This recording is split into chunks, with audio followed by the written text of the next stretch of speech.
You think highly spiritual people are those holding crystals, chanting mantras, and avoiding the world. But the truly awakened may be sitting right in front of you, quietly shifting the energy of the entire room. They don't argue, but their presence silences the noise. They don't boast, but you feel safe near them. They don't talk about enlightenment, but they live it.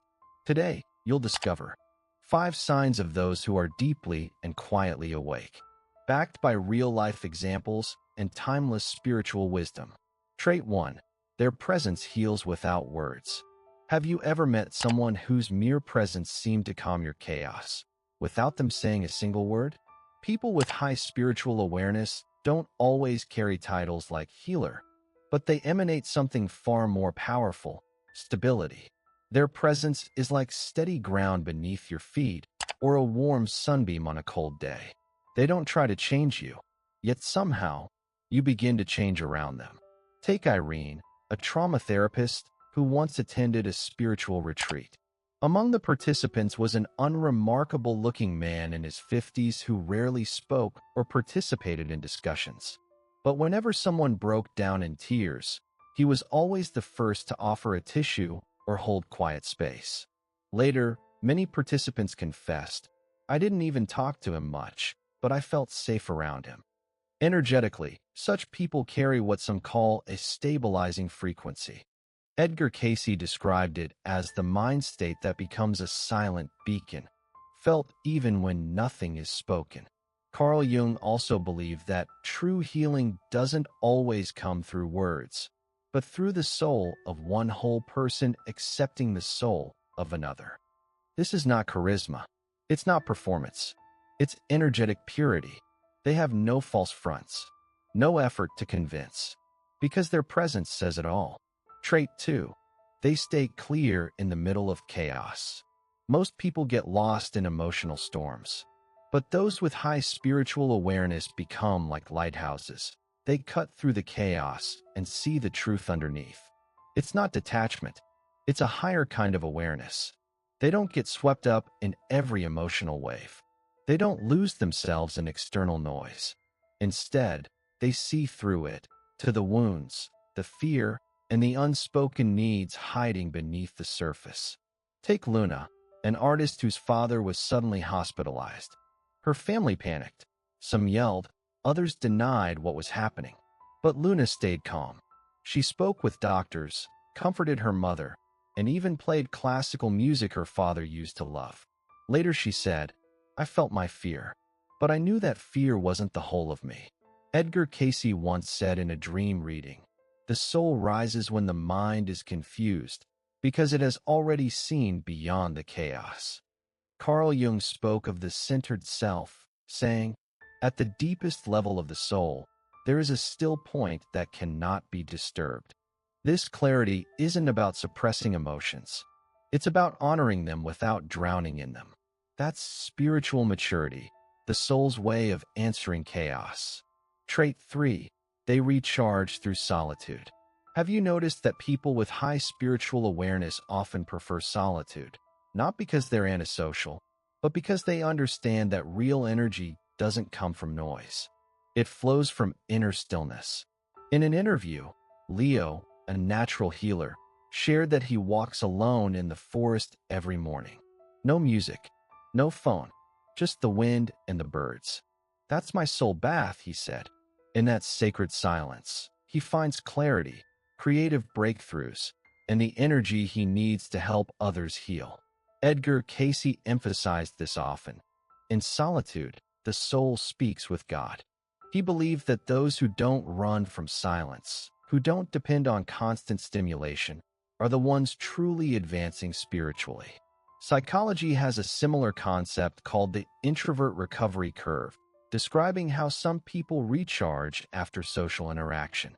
But spiritually attuned individuals, regardless of personality, recharge in solitude. It's their way of syncing with the soul's rhythm. Trait 4. They possess intuition that exceeds logic. While others are busy weighing pros and cons, making lists, and seeking advice, those with high spiritual awareness often make decisions guided by something else: intuition. And more often than not, It turns out they were right. Elena, a middle school teacher, once quit her secure job and moved to a mountain town to teach meditation. She had no rational explanation, just a deep inner sense that said, "It's time." Her family thought she was being reckless, but years later, she had helped thousands through her classes and found a peace she had never known. She said, "I didn't know why I trusted it back then, but I knew I had to." This kind of intuition isn't random. Edgar Cayce said the soul sends guidance through dreams, flashes of insight, even physical sensations. And those who are spiritually awake, they hear these subtle signals. Neuroscience also backs this up. The gut-brain axis can detect opportunities or danger faster than our thinking brain. Spiritually aware people are attuned to this inner guidance system, and they trust it. They don't just believe in logic. They believe in the wisdom that comes from beyond it. Trait 5. They have a peaceful relationship with death. For most people, death is the ultimate fear, the terrifying unknown. But for those with high spiritual sensitivity, death is not an end. It's a transition. When Sarah's father passed away, she didn't fall apart like the rest of her family. She was sad, of course, but underneath was a strange peace. "I can't explain it," she said, "but I just knew he wasn't gone. He had simply changed form." She dreamed of him often, always calm, always loving. In one dream, he told her clearly, "I'm fine. Don't worry."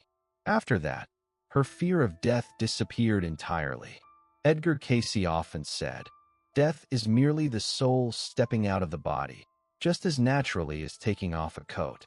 The soul doesn't vanish. It enters an intermediate space to rest, heal, and prepare for the next step. He also noted that many dreams are actual soul-to-soul communications with the other side. Modern hospice studies support this too.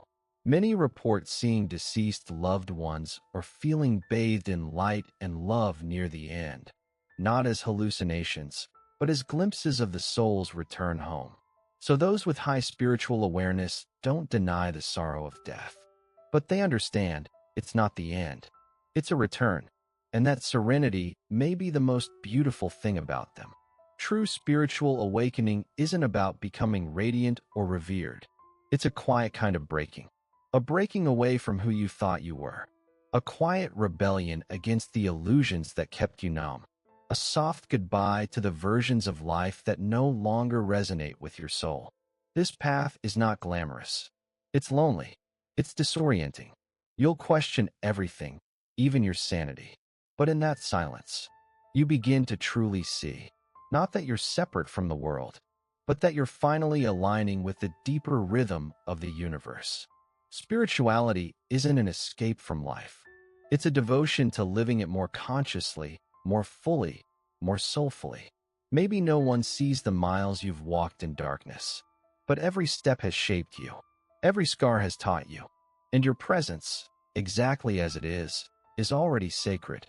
Tonight, as you sleep, may your soul take you one step closer to home. May you find strength in your silence. And may you become the one who chooses light, even when no one is watching.